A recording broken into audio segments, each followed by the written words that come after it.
उन्होंने निजी कारणों का हवाला दिया, जो अभी मैंने मीडिया में खबरें देखी हैं। मेरा टिप्पणी करना उचित नहीं होगा, एक दल का आंतरिक मामला है, त्यागी जी ने निजी कारणों से दिया।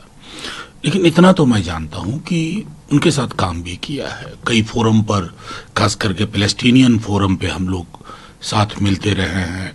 हमारा एक सा स्टैंड है, ये हमारी पार्टी का स्टैंड है, और लगभग कमोबेश वो वही चीजें बोलते हैं इन मुद्दों पर जो गांधी नेहरू के टाइम से या लोहिया जी का विचार था। अब अगर उससे किसी को गुरेज हुआ हो, मैं उसमें तह में नहीं जाना चाहता, लेकिन एब्सोल्युटली अगर निजी कारणों से वो दिया तो उनका वो फैसला। सर, एक नोटिफिकेशन आया इलेक्शन कमीशन का, क्योंकि हरियाणा में चुनाव होने हैं, जम्मू कश्मीर में होने हैं, तारीखों में बदलाव हुआ। बीजेपी की तरफ से पहले एक पत्र भी दिया गया था। आप इसको मानते हैं कि क्या एक जेन्युइन ये जो हुआ नोटिफिकेशन वो जेन्युइन है, या इसके पीछे भी मैं इलेक्शन कमीशन पर तो टिप्पणी करने से अब इनकार कर रहा हूं। अगर बीते कुछ वर्षों में किसी एक संस्था की गरिमा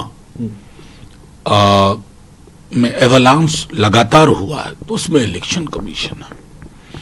अब क्या कहूं, मैं तो बार बार कहता हूं, शेर सुना देंगे फिर इस पर भी कोई ना कोई, तो किरदार में वजन बढ़े ये हमारी उम्मीद होनी चाहिए, लेकिन वजनी शेर सुनाए इसके लिए भी, और ये भी बताएं कि ऐसा पिछली कितनी बार हुआ है, कितनी बार विपक्ष के दलों ने जब कहा है तो उस पर तवज्जो दी गई है।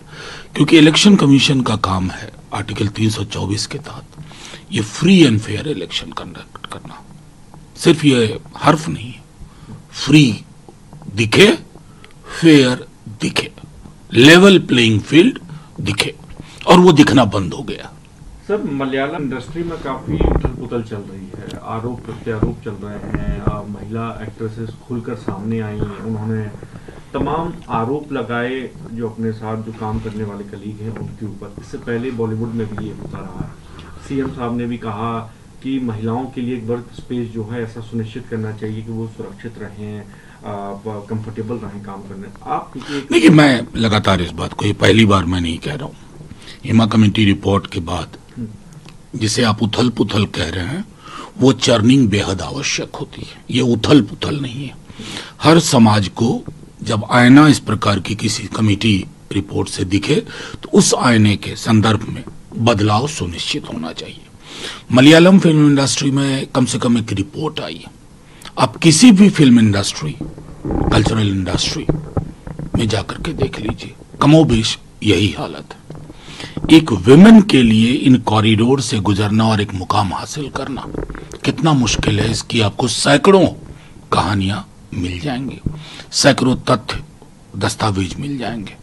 मैं समझता हूं कि इस कमेटी रिपोर्ट पर प्रतिक्रिया ले दे करके कहानी यही खत्म ना हो। एक क्लींजिंग प्रोसेस हर जगह होना चाहिए, वो बेहद अहम है।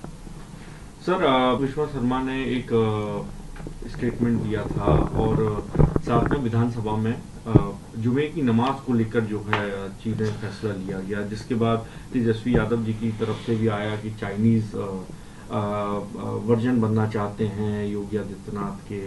आपको लगता है कि जो असम में हुआ और जो फिर राजनीतिक बयान आना शुरू हुए वो जायज थे एक दूसरे के ऊपर, या इसमें कुछ ना कुछ नहीं, तब तो नहीं। देखिए, तेजस्वी जी ने जो कहा ना, वो हम आप डेली बात करते हैं।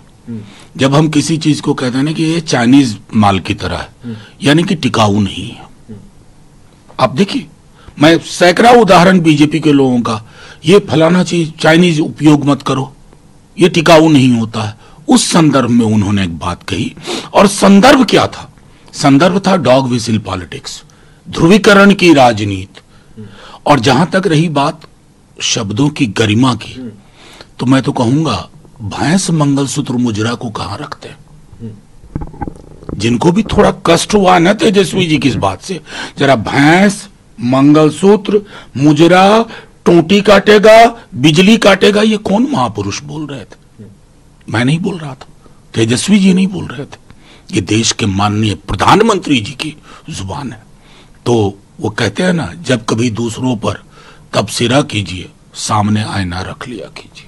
एक आखिरी सवाल ले लेते, महाराष्ट्र में प्रोटेस्ट हो रहा है, जो स्टैचू गिरा उसके खिलाफ जो है अब आवाज उठाई जा रही है। उधर फडणवीस जी कह रहे हैं कि ये लोग, नेहरू जी ने कब लाल किले से खड़े होकर शिवाजी जी के बारे में जो है चर्चा की या उनके बारे में कोई वाकया कही। कांग्रेस पार्टी से भी पूछे इस बारे में, और ये जो प्रोटेस्ट कर रहे हैं वो गलत। नहीं, फडणवीस साहब को आप बड़ा कोट कर रहे हैं, बहुत परेशान चल रहे हैं वो अपनी पार्टी में, बहुत परेशान है, उनके हाथ से सब कुछ निकल गया है। बीजेपी भी उनका विकल्प तलाश रही है, वो किसी को इकट्ठा न कर पाए, न मुद्दों को, न व्यक्तियों को, न दलों को। रही बात शिवाजी महाराज की, शिवाजी महाराज को सिर्फ माल्यार्पण से नहीं होता फडणवीस साहब, शिवाजी महाराज की पूरी जिंदगी देखिए। और ये जो प्रोटेस्ट है ना, ये करप्शन के खिलाफ है। करप्शन क्यों ऐसा हो रहा है कि आप लोगों की डबल इंजन में बनी हुई चीजें हल्के से हवा के झोंके में उड़ जाती हैं, पुरानी कई चीजें बरकरार हैं। ये बेईमानी के खिलाफ प्रोटेस्ट हो रहा है, वो भी आपको बुरा लग रहा है। क्या चाहते हैं, बेईमानी के पक्ष में खड़े हों लोग? कमाल है।